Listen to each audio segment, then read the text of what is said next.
अब हम फंक्शंस द्वारा किसी नंबर का मल्टीप्लिकेशन टेबल 10 तक कैसे प्रिंट किया जाता है उसके बारे में हम आपको समझाएंगे। तो सबसे पहले मेरा एक मेन फंक्शन होगा जिसमें हमने एक short type of variable num declare कर दिया है। अब हमने दो फंक्शन यूज किया है इस प्रॉब्लम सॉल्व करने के लिए। पहला फंक्शन है गेट नम। तो गेट नम में क्या होगा, यूजर से एक नंबर एक्सेप्ट करेगा और नंबर रिटर्न करेगा जो इस वेरिएबल नंबर में स्टोर हो जाएगा।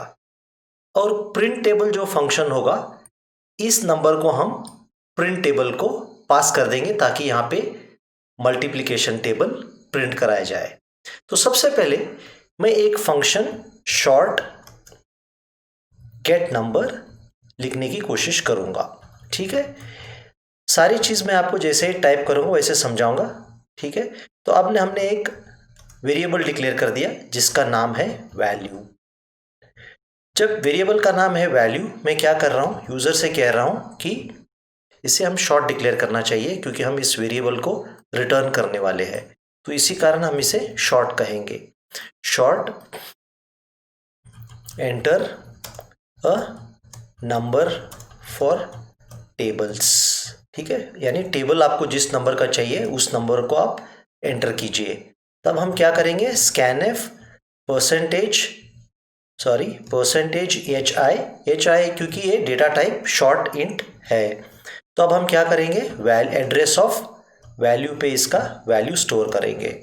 जैसे हम एड्रेस ऑफ वैल्यू पे वैल्यू स्टोर करेंगे, हम रिटर्न वैल्यू कर देंगे।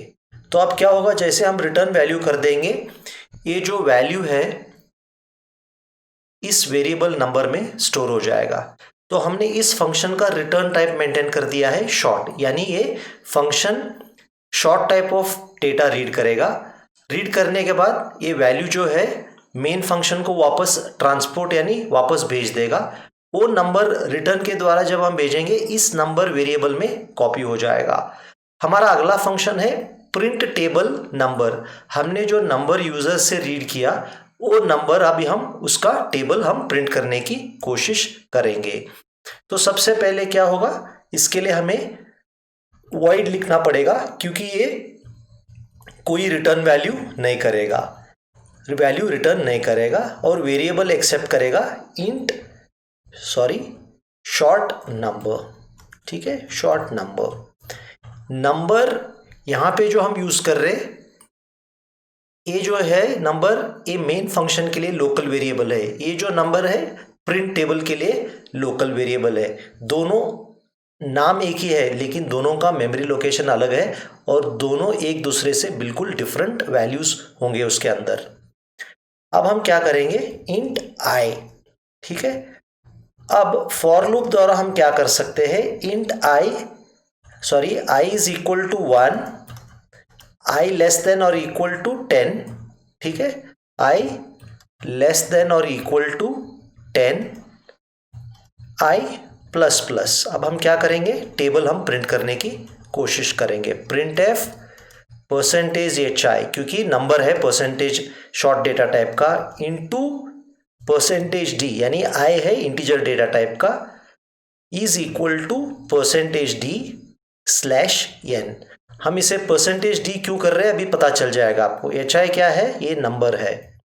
आई क्या है, आई का डेटा टाइप क्या है, आई है इंटीजर। अब इसका प्रोडक्ट होगा नंबर इनटू आई। हम इसे परसेंटेज डी इसी कारण लिख रहे हैं क्योंकि आई है इंटीजर, नंबर है शॉर्ट, लेकिन मल्टीप्लाई करने के बाद डेटा टाइप होगा इंट। अब हम इसे यहाँ पे क्लोज कर देंगे क्योंकि ये कोई वैल्यू नहीं रिटर्न कर रहा है, इसलिए हम यहाँ कोई रिटर्न स्टेटमेंट नहीं लिख रहे। तो अगर आप अब देखोगे तो अब आपको क्लियरली दिख जाएगा। सबसे पहले हम क्या करेंगे, यूजर से एक नंबर रीड करेंगे, यहाँ पे आ जाएंगे। रीड करने के लिए क्या होगा, यूजर से एक नंबर रिक्वेस्ट करेंगे, यूजर एक वैल्यू एंटर करेगा, उस वैल्यू होगा शॉर्ट टाइप का। रिटर्न करने के बाद वो नंबर यानी वैल्यू नंबर में कॉपी होगा। अगला फंक्शन कॉल होगा प्रिंट अंडरस्कोर टेबल नंबर। ये नंबर यहाँ शॉर्ट वेरिएबल नंबर में कॉपी होगा। A number local to main, a number जो है local variable to print table.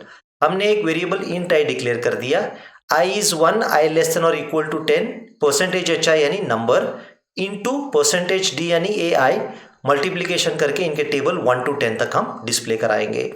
अब हमें देखना पड़ेगा कि क्या ये प्रोग्राम कंपाइल हो पाएगा और इस प्रोग्राम को हमें एग्जीक्यूट करना पड़ेगा ऑनलाइन जीडीबी कंपाइलर में।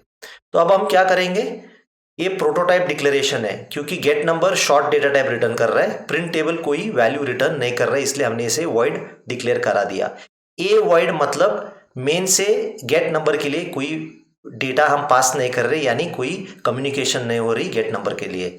अब हम चलिए इस प्रोग्राम को हम एग्जीक्यूट करने की कोशिश करें। चलिए अब हम टेबल 4 का प्रिंट करने की कोशिश करेंगे।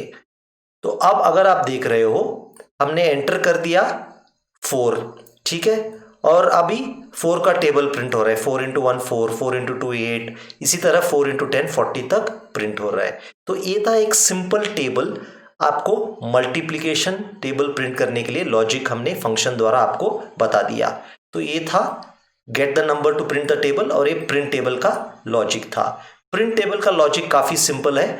हम प्रिंट टेबल में फॉर लूप यूज कर रहे, 1 से 10 तक लूप कर रहे हैं, क्योंकि 10 तक हमें टेबल प्रिंट करना है। और ये लॉजिक से ये फॉर्मेट स्ट्रिंग या कन्वर्जन स्पेसिफायर है, यहाँ पे डेटा है, डेटा यहाँ पे आउटपुट हो रहा है। तो ये काफ़ी सिंपल प्रॉब्लम है, आप खुद अलग अलग वैल्यूज एंटर करके देख सकते हैं। जैसे फॉर एग्जांपल अभी मैं समझ लीजिए मैं 12 का टेबल भी प्रिंट करा सकता हूँ, ठीक है। तो आप देख लीजिए यहाँ पे 12 into 1, 12 into 2 24, टिल 12 into 10 120 तक प्रिंट हो गया। तो ये था सिंपल सा प्रोग्राम, मल्टीप्लिकेशन टेबल कैसा प्रिंट करना है यूजिंग फंक्शंस।